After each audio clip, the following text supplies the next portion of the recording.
Isso. Lucas capítulo 9, 57 a 62. E aconteceu que, indo eles pelo caminho, lhe disse um. Se você quiser marcar esse aí, seria bom. A gente vai fazer a exploraçãozinha aqui. Lhe disse um: Senhor, seguir-te-ei para onde quer que fores. E disse-lhe Jesus: as raposas têm covis, as aves do céu ninho, mas o Filho do Homem não tem onde reclinar a cabeça.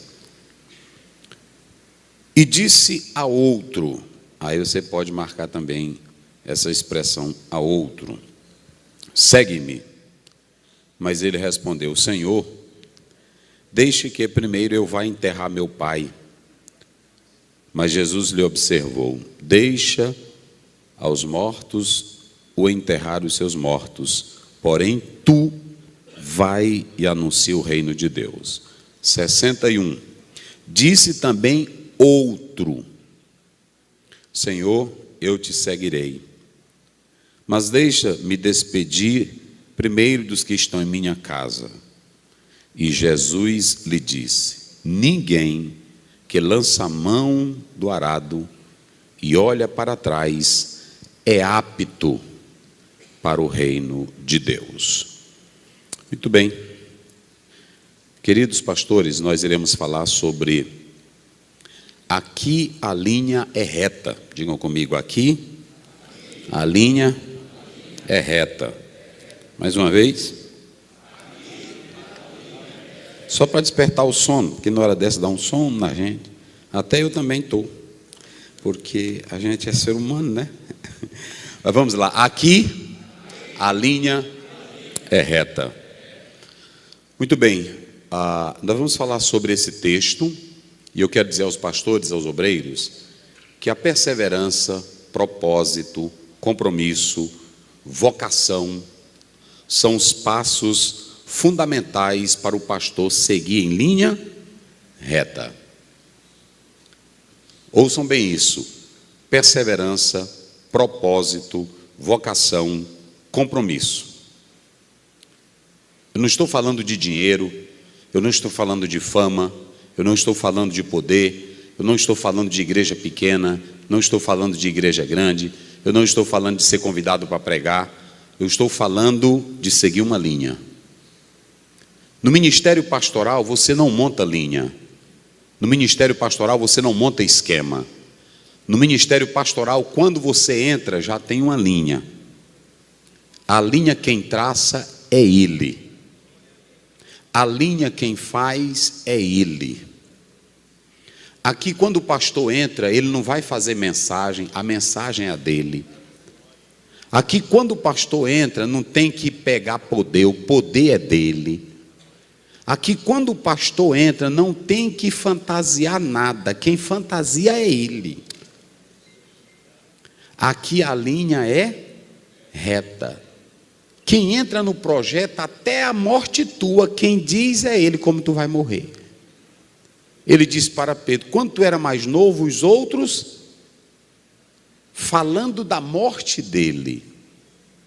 Quando tu entra, tu não vai saber se tu vai sair rico, se tu vai sair pobre, se tu vai sair abençoado ou se tu vai sair na flecha. Ele é quem monta o programa, a linha é a dele. E para eu não sair dessa linha, compromisso, vocação, propósito, chamado. Esse é o segredo. Esse é o segredo. Tem pastor que ele quer construir o ministério dele em cima de ideais dele. E essa não é a questão. E quando nós atentamos para isso, para não perder o foco, o único segredo para um pastor se manter de pé é o que está em Josué 1:7. Tem bom ânimo para fazer tudo conforme o meu servo Moisés escreveu, para tu não te desviares. Para onde? Nem para a direita e nem para a esquerda. Ou seja, Josué, Tu não tens um programa, o programa é meu. Moisés já escreveu. Faça conforme ele determinou. O segredo e o sucesso de um ministério pastoral está em seguir essa linha, firmar-se na palavra. Quem se firma na palavra vai embora. Quem se firma na palavra segue em frente. Eu li de um especialista que ele diz que quem não quiser desistir de um projeto tenha motivação. Quem não quer desistir de um projeto tenha sonho. Quem não quer desistir de um projeto aprenda a lidar com os obstáculos. Essa é a linguagem lá fora. A linguagem para o ministro de Deus é o seguinte: é entender que Deus me chamou e te chamou, e Ele já nos deu a linha. Entre na linha dele. Deus chegou para Daniel, capítulo 12, versículo 13, e diz: tu, porém, vai até onde? Vamos dizer bem forte, só para despertar. Tu, porém, vai até onde? Até o fim. Não tem esse negócio de metade. Não tem esse negócio de obstáculo, não tem esse negócio de luta. É crente falando da gente, é crente falso, tem pastor falso também, tem amigo falso. Mas Deus está te dizendo: segue a tua linha, rapaz. E vai embora. É o seguinte, eu cheguei lá no Maracaçumé, eu fui falar com o pastor, ele não me deu a paz do Senhor. Deixa ele para lá, segue a tua linha.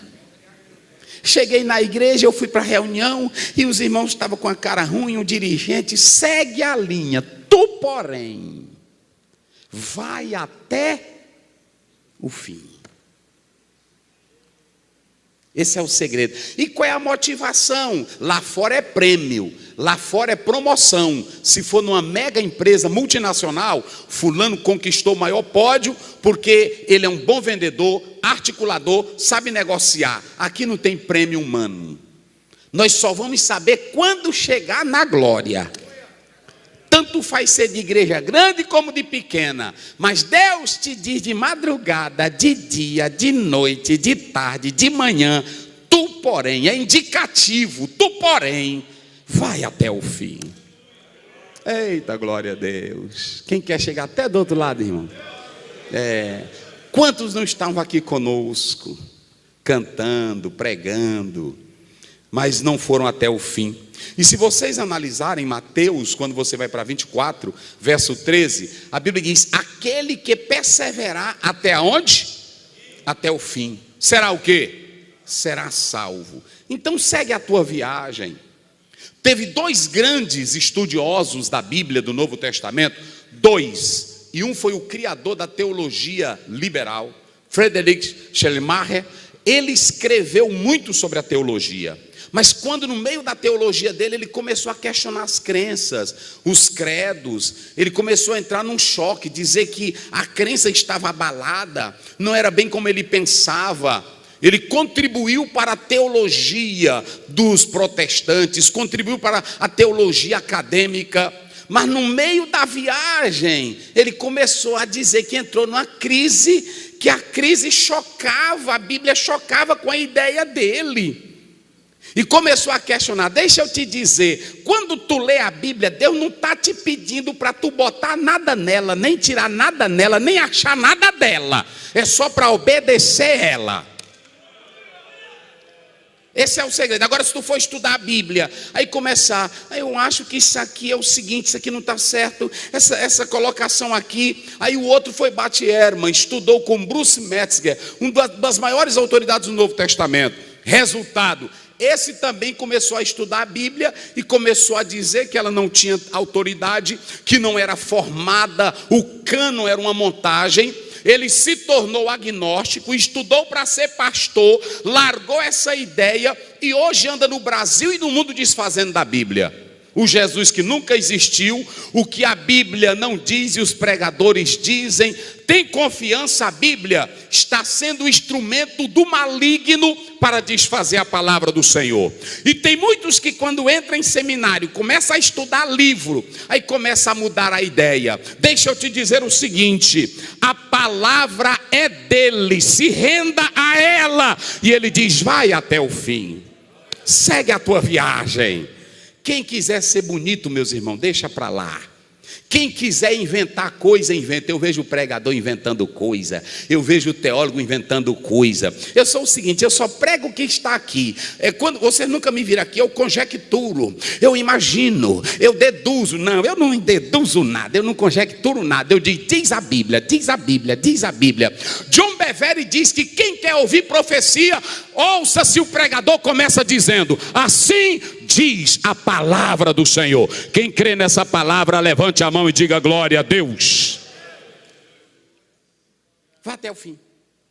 Sim. Tem muitos aí, irmão. Então, olha, só para vocês terem uma ideia, eu já falei agora de um professor meu que ele traduziu o texto do Novo Testamento e a maioria critica no lado acadêmico, não crê mais na Bíblia, não crê na inspiração plenária. Agora deixa eu dizer uma coisa para os senhores, olhem bem para cá. O que tem de pastores no Brasil que agora estão negando a Bíblia. Teve um que um dia desse ele foi pedir perdão para uma pessoa da outra ala, porque ele disse que pregou muito contra essa pessoa e disse que não estava na pauta de Jesus tratar sobre homossexualismo. Jesus não tratou.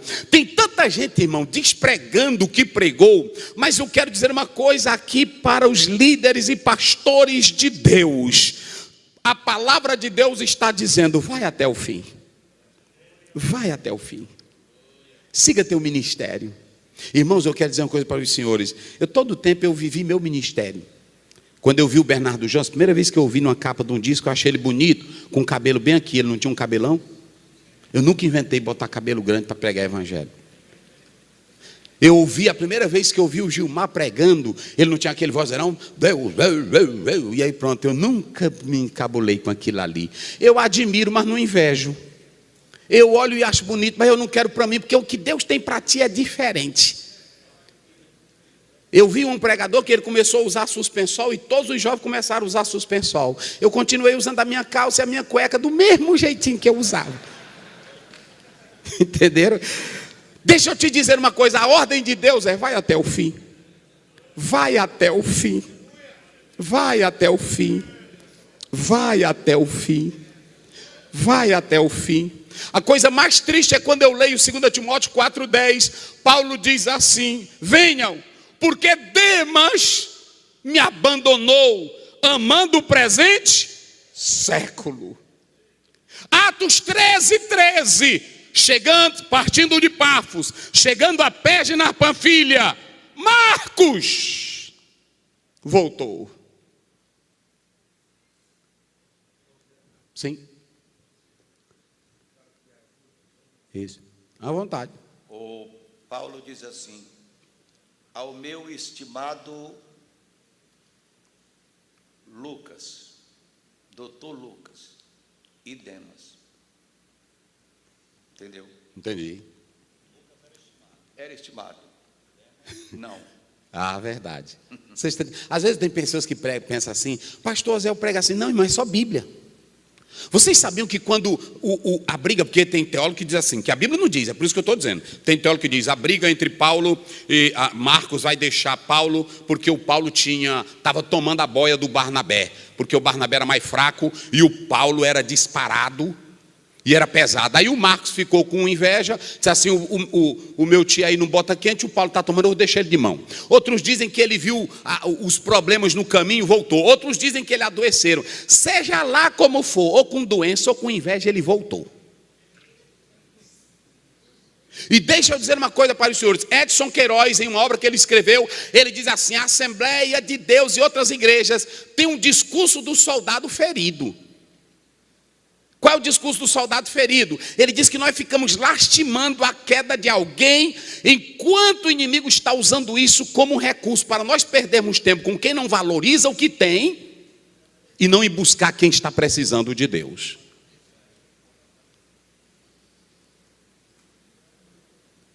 Um pastor, por exemplo, que ele peca, vou dar um exemplo aqui, que ele adultera, nós sentimos, é pesado, mas agora imagine, por que não é mais pesado ele entender a família que ele traiu, a igreja que ele traiu, a confiança que ele traiu, um grupo que ele traiu? O escândalo que ele causou, que é mais de 20 anos para uma igreja poder ter moral naquele bairro, só por causa do escândalo dele. O ministério que acreditou, comeu o dinheiro da igreja, fez curso para a família. Aí Paulo abre a boca lá em 1 Timóteo 3. Ele grita, ele dá um grito. Convém que o bispo seja...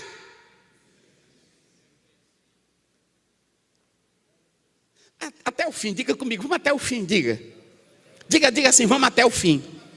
Todo dia eu digo lá, olha, quando eu vou orar, eu dobro o joelho, a minha oração é 1 Coríntios 9, 27. Não deixe eu pregar aos outros para que eu não seja desqualificado. E a minha oração sempre é: Jesus, eu sou fraco, eu sou pequeno, eu prego a tua palavra, mas se for um dia para me escandalizar a tua obra, mata esse negro, tira ele, bota uma doença feia, me aleja, agora não deixa eu escandalizar a tua obra.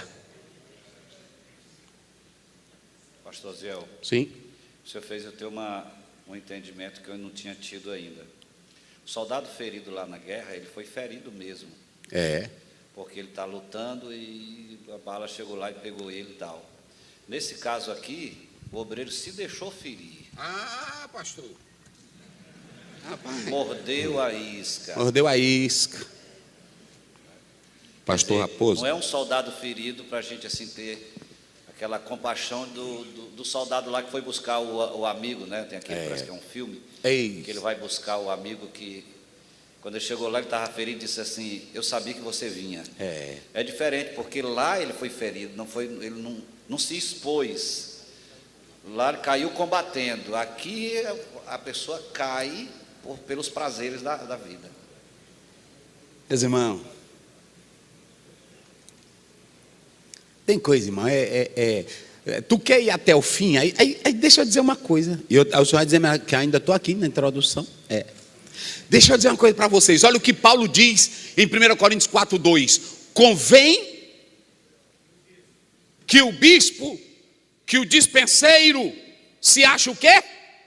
Não, mas vamos gritar para nós despertar do sono. Convém que o dispenseiro se ache. Pronto, se Deus te chamou, não é para ter conversinha mole não. Pode vir mulher, pode vir cachaça, pode vir teologia, pode vir o que vier, mas ele está dizendo: fique fiel. Apocalipse 2:10. Eis que vocês terão uma grande tribulação e o diabo vai botar vocês na cadeia. Mas o que ele diz? Mas ser fiel até onde? E dar cheio o quê? Pronto, aí o Marcos voltou. E só para vocês terem uma ideia, eu li um teólogo que diz assim, quando ele diz em 2 Timóteo 4, me traz Marcos, que é útil. Foram quantos anos? Quase 30 anos para ele dizer essa palavrinha. Ei, irmão, para a gente saber que o cabra está prestando, é um negócio sério. Então vamos ao texto, porque nós estamos falando disso aqui. Achei muito linda a colocação. O pastor Apóstolo tinha me falado de um tema que era da Seara, e eu botei na mente, eu preparei a mensagem todinha da Seara, li livro sobre a Seara.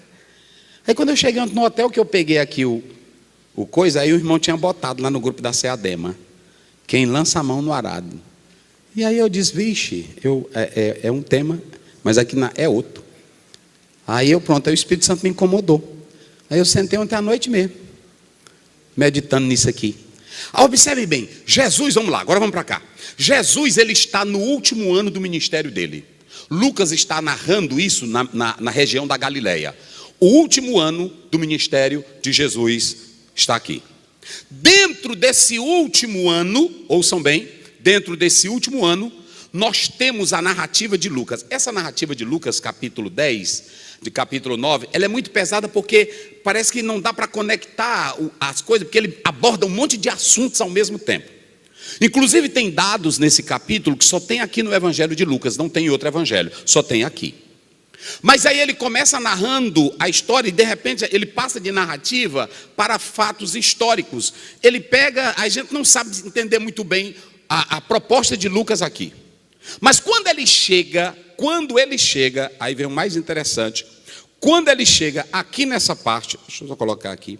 Quando ele chega nessa parte do 49 em diante, vocês vão observar o seguinte: Jesus, ele vai dar aqui 3 discursos para nós, muito importante. Ele vai falar da morte e da ressurreição, da paixão dele. Você vai ter um problema aí no texto com a palavra assunção. Está aí no verso 51, porque a assunção é o que está em Atos 1:2. E por que essa assunção aqui, que é levantar, que é erguer uma coisa? Por que Lucas faz menção dessa palavra assunção aqui? Ele queria dar uma ideia que Jesus Cristo, mesmo no auge do seu ministério, ele preferiu Hebreus 12:2. Pelo gozo que estava proposto, ele suportou. Então a palavra assunção aqui está falando da paixão de Cristo até o último momento que ele desenvolve o seu ministério. Quando você atenta para isso, o segundo discurso dele é o discurso da humildade. Ele diz o seguinte: os discípulos vinham discutindo, ele fala nesse próprio texto. O discurso ele traz sobre a questão da humildade. E quando ele envolve essa humildade, ele está dentro dessa trajetória que ele está indo para Jerusalém. Estudiosos dizem que essa ida envolveu meses, não uma semana. Vai chegar a semana final, mas ela vai envolver meses. Basta você ler João capítulo 7, Jesus ele está na festa. João capítulo 10, você tem a festa da dedicação, você tem a festa dos tabernáculos antes da Páscoa. Ele vai, essas 2 ocasiões, ou outras ocasiões, ele vai a Jerusalém. E nessa ida para Jerusalém, nesse final de ministério, Jesus Cristo, ele vai marchando como um soldado invencível. Jesus, o rosto dele, era um rosto agora de sacrifício. Ele sabia que era a hora final, está lá em Marcos 10:32. Era intrépido, resoluto, e ele vai marchando. Só que quando ele vai marchando como um soldado invencível, ele manda um recado para os samaritanos: vão lá e diga para os samaritanos que eu estou passando e eu quero tomar um café na casa deles lá. Aí Jesus mandou os homens dele. Quando chegou lá, eles disseram: nós não queremos ele aqui. Ora, se você tem João capítulo 4, lá do versículo 33 em diante, Jesus foi recebido pelos samaritanos e creram nele. Por que agora eles não querem Jesus lá? Observem isso. Por que eles não querem Jesus lá, se Jesus pregou para eles? Vocês sabem muito bem que esses samaritanos eram colonos que os reis da Síria colocaram na Palestina. Sangue diferente, mistura diferente, crença diferente. Mas Jesus foi lá. Só que agora eles não querem Jesus na casa deles. Quando um peregrino ia para Jerusalém, ele não precisava passar em Samaria. Mas por que ele vai? Por que ele quer ir lá? E eles mandaram um recado para Jesus: nós não te queremos. Se vocês lerem os 2 textos, João 4 e esse texto de Lucas 9, quando Jesus veio para Samaria, ele estava voltando de Jerusalém. Aqui, eles sabiam que Jesus estava decidido a ir para Jerusalém e o propósito dele. Por isso que eles não aceitaram Jesus lá. Só que Jesus sabia o que estava lhe aguardando lá na frente. Olhem para cá, obreiros, por favor. Jesus estava caminhando para a morte. Jesus estava caminhando para a cruz. E quando ele vai caminhando para a cruz decididamente, nada vai parar esse homem. E quando ele vai chegando, aí os discípulos voltam: os samaritanos não te querem. Aí Tiago e quem mais? João: se queres, vamos rogar agora como Elias, para cair fogo do céu. Ele diz: vocês não sabem de que espírito eu sou. Não sou obreiro vingador, eu não sou obreiro para matar ninguém. Eu vim para dar vida e vida com abundância. Vamos embora. Tem pastor que perde tempo com crente que fala mal dele, ele quer ficar se vingando. Siga a tua viagem, rapaz.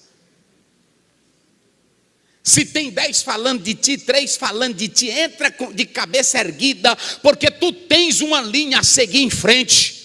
Quem não sabe o propósito para o qual Deus te chamou, pode colocar obstáculo, mas o Senhor que sabe, vai embora só olhando para o autor e consumador da nossa fé. Eita glória! Meus irmãos. Aí ele está indo embora.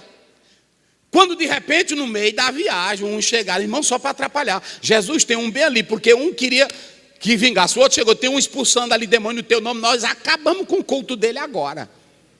Jesus, rapaz, parem com isso. Quem não é contra mim, deixa o rapaz também fazer o culto dele. Tudo na viagem. Aí quando ele chega, de repente um olha para ele e diz assim: Senhor, olha como isso aqui é interessante. Se vocês atentarem, é tis, essa palavra no grego, esse pronome é tis, que é enclítico. Esse tis aqui no original, sabe o que quer dizer? Alguém. Só que aqui, Jesus não chama esse primeiro. Quem é que vai para ele? É a própria pessoa. Olha, ele chega e diz: Jesus, eu vou para ti, eu te sigo. Está aí no verso 57. Eu te sigo aonde quer que tu fores. Eu pergunto aqui aos pastores: tinha algum erro desse homem por ele mesmo querer seguir Jesus? Não. É como ser pastor.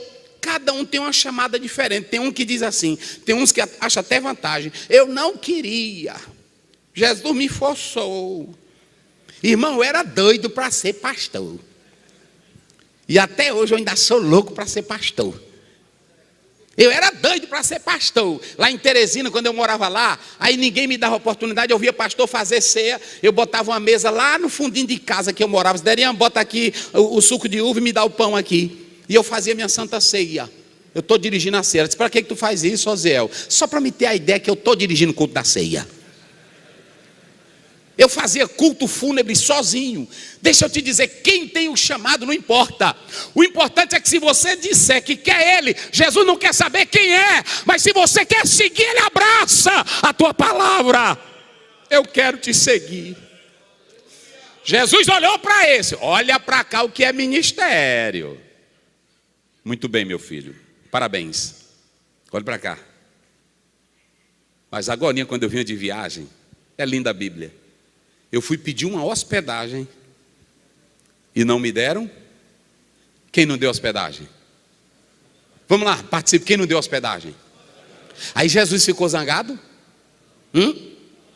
Jesus ficou zangado? Pronto. Um dia desse eu disse lá, tem aí os pastores do Tirirical, graças a Deus, que vieram aí quase 50 pastores, quero parabenizá-los. Sempre eu aviso para vir para a convenção. E aí é o seguinte, eu disse para eles, um irmão me convidou, uma irmã disse assim: pastor, vai lá em casa me dar um conselho. Eu disse: fale para o seu marido que eu quero ir lá. Aí quando ela foi, ele disse que não lhe quer lá em casa. Aí eu disse: amém. Aí a irmã disse: o senhor ficou triste não? Eu disse: não, a casa é dele. A casa é dele, a comida é dele, a mulher é dele. Eu vou ficar triste por quê? Eu sigo a minha viagem como Jesus. Porque tem pastor que, quando sabe que o irmão fez um aniversário, não convidou ele, ele se sateia. Até prega: vocês têm que entender que eu sou pastor aqui. Que nada, segue tua viagem, rapaz. Jesus te chamou para pregar evangelho. Se te chamar para o aniversário, vai. Se não te chamar, tu sabe qual é teu propósito e teu alvo lá na frente. Segue a tua viagem. Aí um chegou e disse: Jesus, eu vou para onde tu fores. Ele disse: rapaz, te aquieta. Agorinha eu pedi para encostar na casa dos samaritanos e eles não me quiseram. Eu estou falando de quem? Vamos lá, bem alto. Eu estou falando de quem? Mais alto, eu estou falando de quem? Agora Jesus, ele diz assim: olhe para cá, rapaz. Ministério é isso, meus irmãos, ministério é isso. Ele diz: olhem para mim. Deixa eu dizer uma coisinha para vocês. As raposas têm os seus, e as aves. Eu pergunto, quem era que estava dizendo isso? Jesus estava dizendo: eu que sou o dono do céu, o dono da terra, o Senhor do universo.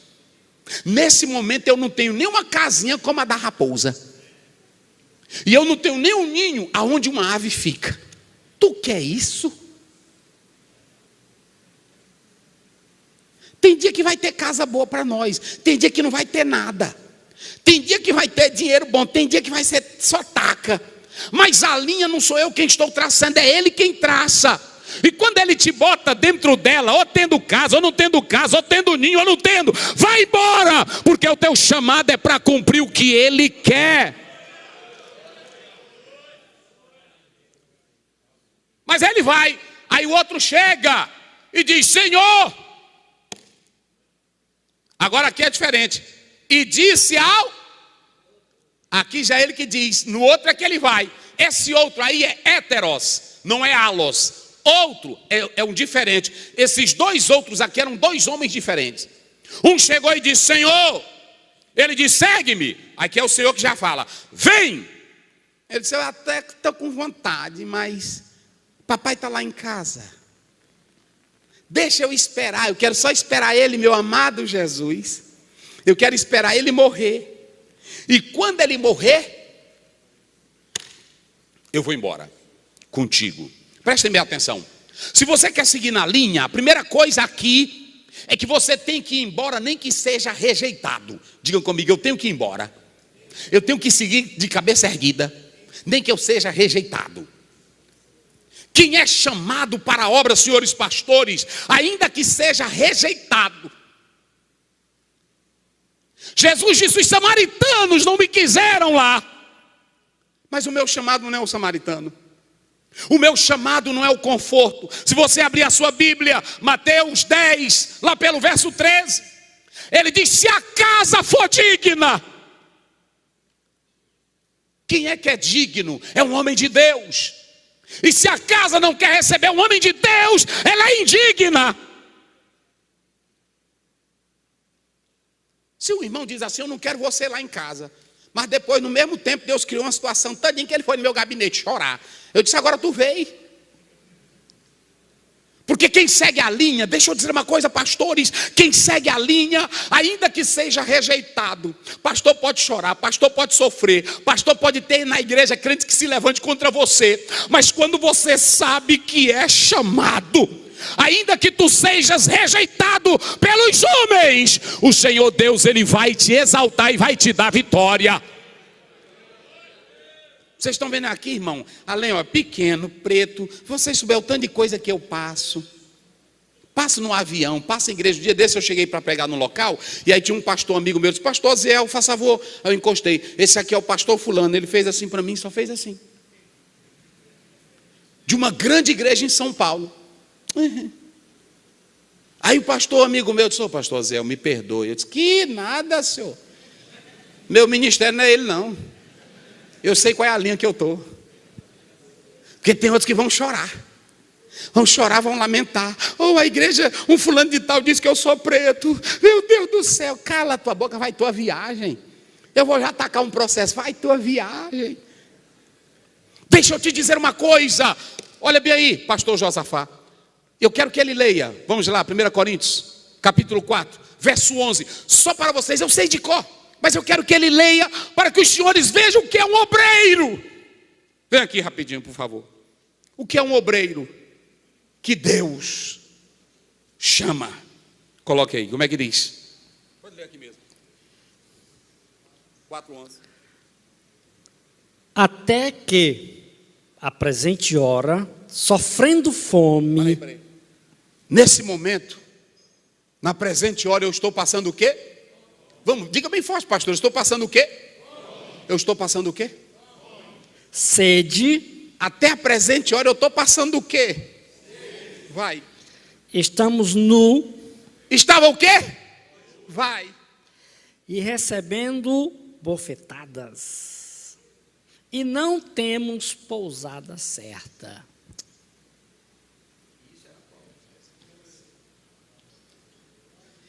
Deus está exaltando meu ministério, eu estou voando. Eu só ando de asa dura. E que vantagem é essa? Ministério exaltado não é isso não, senhores. Ministério exaltado é fidelidade para aguentar tudo e seguir a linha. Oh, glória. Até a presente hora. Quem almoçou aqui hoje? Quem almoçou? Vamos lá, quem almoçou?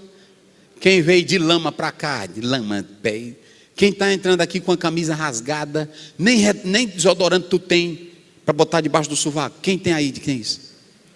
Nós estamos bem demais. E além de bem demais, toda hora a gente reclama de uma coisinha que alguém fale do nosso ministério. Sabe quando é que o pastor segue a linha? Está lá em Atos 20, 24. Eu não tenho a minha vida como preciosa, contanto que eu termine a carreira e o ministério para o qual o Senhor Deus me chamou. Até a presente hora eu passo sede, até a presente hora eu passo fome, até a presente hora eu passo necessidade. Se vocês analisarem Atos 27, como foi que Paulo chegou na praia? Pendurado num pedaço de pau, mas chegou. Porque se fosse eu hoje, eu ia ter até vergonha, porque eu dizia, eu sou homem de Deus, eu sou homem escolhido, eu tenho que chegar na praia no melhor navio. Papai do céu, manda um navio. Aí Paulo diz, cai na água quem sabe nadar.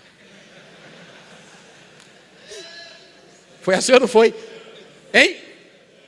Ou ele dobrou os joelhos, se aquietem ungidos. Daqui a pouco o Senhor vai derramar uma unção sobre nós. E Ele vai nos voar. Foi assim? Aí Paulo diz, cai na água quem sabe nadar. E quem não sabe, pega um pedaço de pau do navio e vai embora. Chegaram do outro lado, mas chegaram. Nós vamos chegar, pastores. Vira para o teu colega que está ao teu lado e diga para ele, nós vamos chegar. Nós vamos chegar. Nós vamos chegar do outro lado. Oh, aleluia. Oh, aleluia. Alô, pastor Zé. Sim. Recordando de um ensino do pastor Estevão aqui para nós. Sim. Ele foi convidado para pregar em uma cidade fora do estado do Maranhão. E a igreja havia convidado um outro pregador também. Ele e o outro foram colocados no mesmo hotel. Sim. E no mesmo apartamento. E aquele senhor orava à noite e dizia, Senhor, me faz um grande vulto. Eu quero ser um grande homem. Quero ser conhecido no Brasil e mundialmente. Terminando a oração, ele arguiu ao pastor Estevão.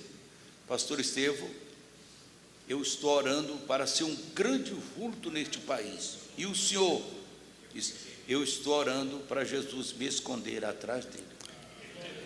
É verdade. Irmãos, é diferente. Eu estava lá em casa esse dia, porque até a gente quando vai ficando, até a Derian diz, não diz isso aí não, pai, tu ainda é novo. Eu não sou novo, tenho 49 anos. Mas é porque um dia desse eu estava fazendo uma retrospectiva, olhando pelo retrovisor. Aí eu me lembrei, né? Eu ainda vi o pastor Estevão, já foi embora.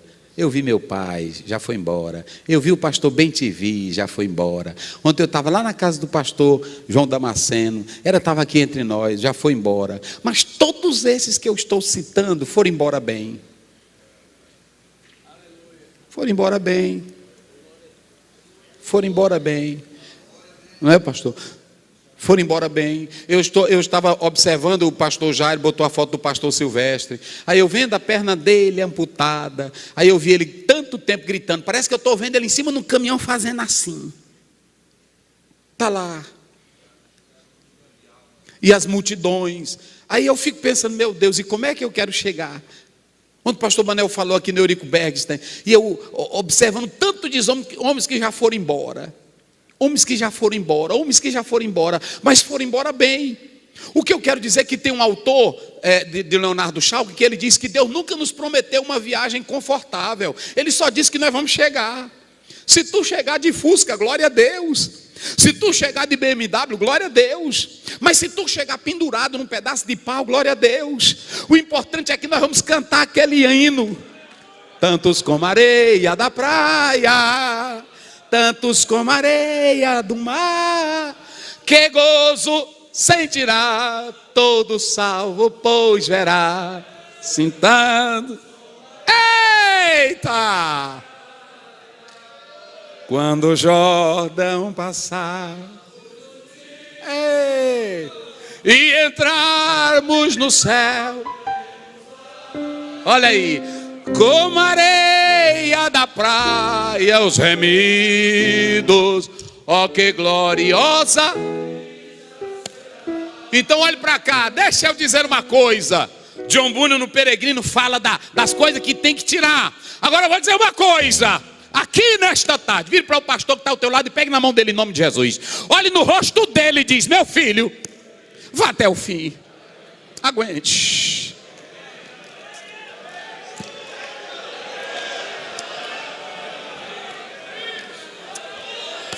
Vá até o fim.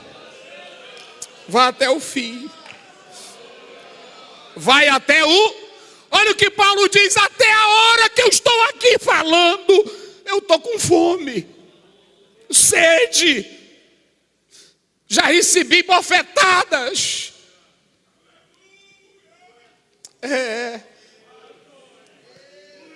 E ele ainda disse assim: eu trabalho entre falsos irmãos. E ele diz em 2 Timóteo 4, na minha primeira defesa, todos me abandonaram. Mas ele tinha uma linha traçada. Filipenses 4,13, eu prossigo para o alvo, para o prêmio da soberana vocação em Cristo Jesus. Jesus olhou para o homem e disse ao outro: rapaz, quem quer me seguir, diga comigo bem forte, deixa, não, mais forte, deixa as coisas mortas. O pastor Manel falando do defunto, deixa eu te dizer aqui uma coisa para o senhor. Ele disse assim: tu é um inerte. Esse que estava dizendo: deixa eu enterrar primeiro meu pai. O pai dele estava bem de saúde. Ele era um inerte espiritual. E olhe para cá, quem se ajunta com o morto fica do jeito do morto. É ou não é? Se junte perto de um pastor morto que não crê em dom, que tu vai morrer do jeito dele, que não crê em língua estranha. Se ajunte com um pastor falador de mim, falador do pastor Raposo. Se ajunta. Fica nos corredorzinhos da convenção, na banquinha. O que é que tu está achando? Não está demais esse estatuto? Fica.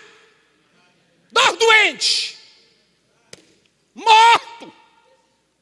Jesus disse: se tu quer me seguir, rapaz, deixa o quem?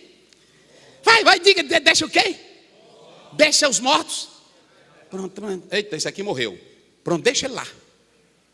Deixa ele lá. Tem que fazer como aqueles caboclos. E quando viram o exército, eles iam enterrar o homem. Ixi, lá vem inimigo. Joga esse bicho velho que ele está morto. Aí rebolaram ele. Puf. A sorte foi que caiu em cima da catacumba de Eliseu. Aí pronto, o homem se ajeitou. Aí pronto, levantou. Quem está vivo aí? Só quem é vivo. Eita, deixa eu te dizer uma coisa, olha para cá. Jesus, olha pastores, você não vai ver pastor, porque tem irmão que fica, tem até pastor que fica também nessa melancolia. Eu estou sofrendo aqui. Não, tu é vivo, rapaz. Tu não está doente. Me jogaram para as cobras, eu estou morto. Olha para cá. E quando tem um bocado de gente morta, Deus bota só pastor vivo. Amém? Quem tá vivo aí? Deus bota pastor vivo. Quem pode trazer vida somos nós. Ezequiel 37, 1-7. Deus pegou ele e botou ele aonde? Não, diga, ele botou ele aonde? E os ossos estavam como? Sequíssimo. Ele está dizendo: aqui não tem vida, rapaz. Aqui é só poeira. Aí ele faz uma pergunta: tu crês, Ezequiel, que eles poderão reviver?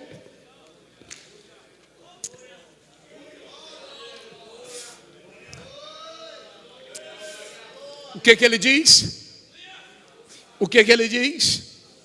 O que ele diz? Tu sabes, Senhor, eu sou só teu servo. Se tu me botar no meio de um vale de osso seco, eu entro, porque quem tem vida é tu. Se tu me botar numa igreja bagunçada, tem irmão que diz, até pastor que é morto, ele fica com medo e diz: rapaz, tu não entra nesse campo que lá só tem fera. Entra, rapaz. Tem homem que Deus coloca na igreja só para desmontar bomba. É o especialista. Não tem uns homens que são especialistas? Eles botam uma capona, aí tem um monte de soldado que fica do lado. Tem uns pastores de Deus assim, doido, que Deus bota. Chama o fulano, que ele sabe desarmar bomba. É ou não é? Desarmador de bomba. Aí lá chega, aí todo mundo se afasta, não é assim? Todo mundo se afasta, lá chega ele. bota um carrinhozinho, o carrinho vai andando, e ele aqui, né? Aí pronto, ele ali está pronto para tudo. Se ela espocar, ele espoca dentro. Meu Deus do céu, e por que não sei o quê? Ai, meu Deus, eu estou aqui sofrendo, pai. Está morto, e morto com morto pode enterrar. Jesus disse, eu não chamo morto. Sabe o que diz Mateus 22, 32? O nosso Deus, vamos lá? Vamos lá, diga-me forte, o nosso Deus não é Deus? O nosso Deus não é Deus? Olha para mim, um pastor que não canta, um pastor que não chora, um pastor que não ora, um pastor que não grita, um pastor que não fala. Deus está com ele? Porque está morto. Deus te bota, pastor, é onde tem carniça.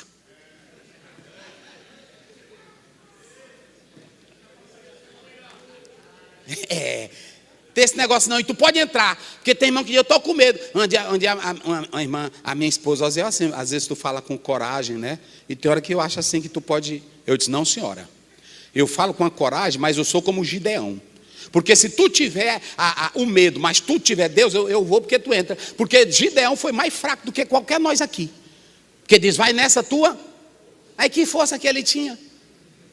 Ele ficava era dizendo, será se eu vou? Aí Deus disse, desce aí o arraial. Quando chegou lá, ele viu 2 homens conversando. Rapaz, ontem eu tive um sonho, um pãozão, batendo na tenda do comandante. Aí o outro soldado foi que disse, esse pão é Gideão. Aí o Gideão sou eu. Às vezes tu nem acredita que é tu.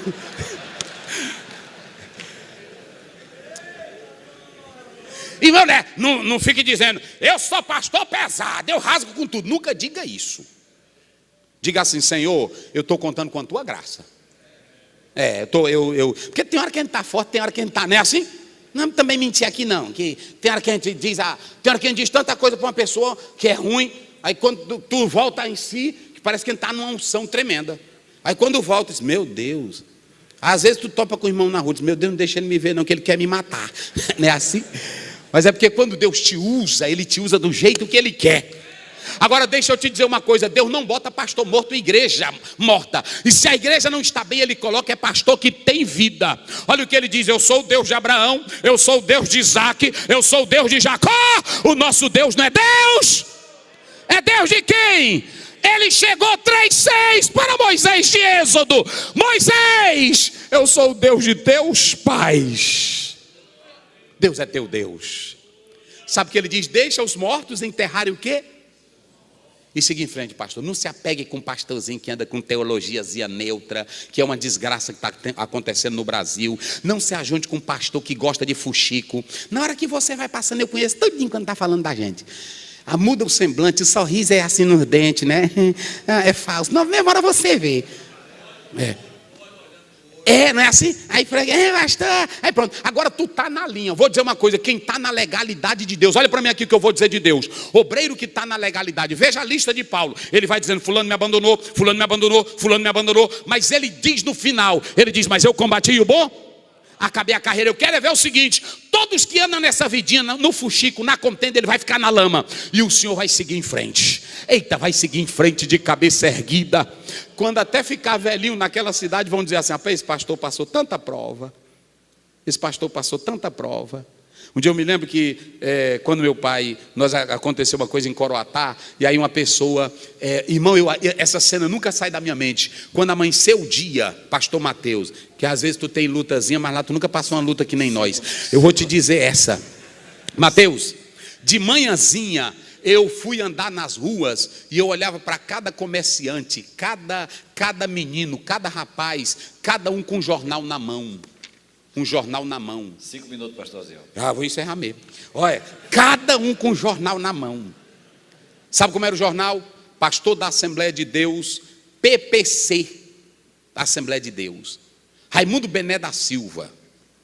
A família é quem manda na igreja. Ele tem aniversários caríssimos. Aí começou, meu irmão. Todo mundo, eu ia para a escola dominical, não tinha um cidadão em Coroatá que não tivesse essa carta na mão. Eles botaram de madrugada em comércio, botaram em praça, botaram em rua, e eu passando na rua, e aquele neguinho Osiel, que era eu e o pai, aí cortando nós dois. Cheguei da escola, eu fui lá no pai, ele disse, rapaz, bora embora daqui. Bora embora. Eu disse, e o senhor se esqueceu do salmista? Ele disse, o que ele diz? O Senhor abençoe a tua? O Senhor abençoa a tua? E o Senhor abençoa a tua? Essa saída sua é abençoada?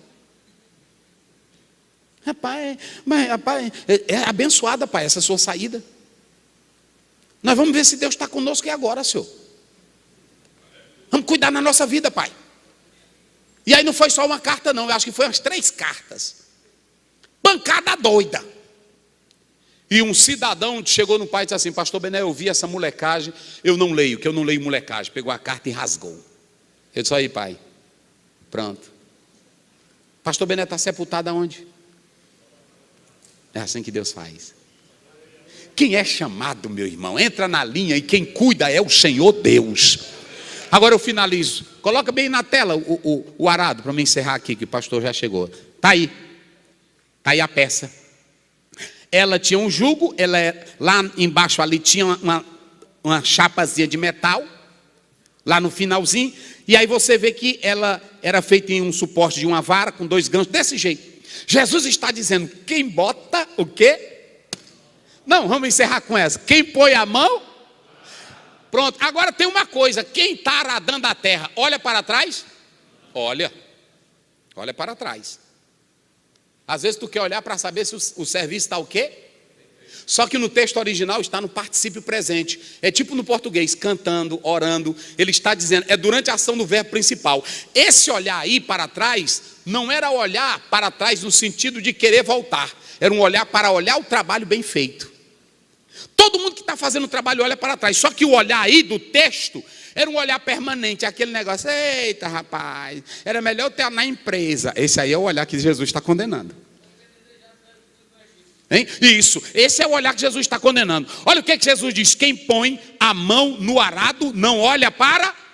Pronto, sabe o que Paulo diz? 2 Timóteo 2, 3, 4.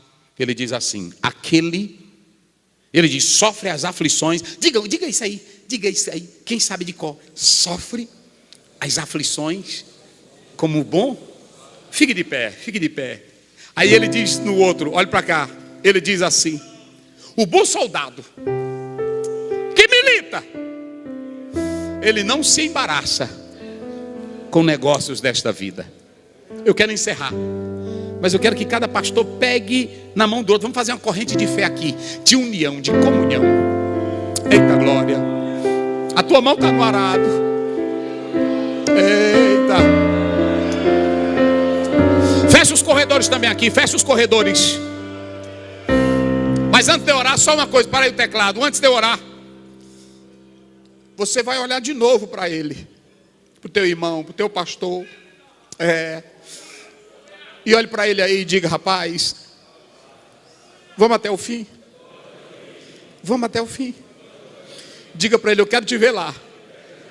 Se nós chegarmos do outro lado, que é pendurado numa vara, numa tábua, o importante é que nós vamos chegar.